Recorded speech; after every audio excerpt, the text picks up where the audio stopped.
Tomato Assassin! En Tomato va desaparèixer sense deixar cap rastre. Poc després, van aparèixer els causants d'aquell genocidi.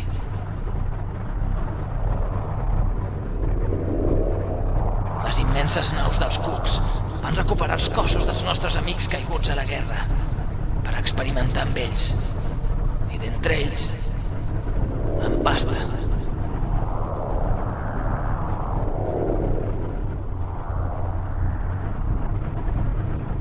Van modificar el seu cervell i van reconstruir el seu cos en parts cibernètiques per crear un guerrer definitiu que pogués derrotar els possibles supervivents i així extingir qualsevol resurrecció. Però l'experiment no va sortir del tot bé.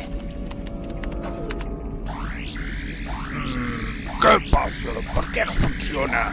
A mi no em controla ningú, ni menys un miserable cuc de merda.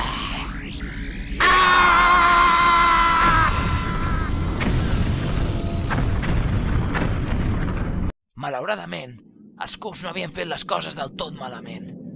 En Pasta va eliminar qualsevol rastre d'amistat i bondat que quedava dins seu, per transformar-se en odi i maldat, culpant de la seva mort aquell que, segons ell, el va abandonar.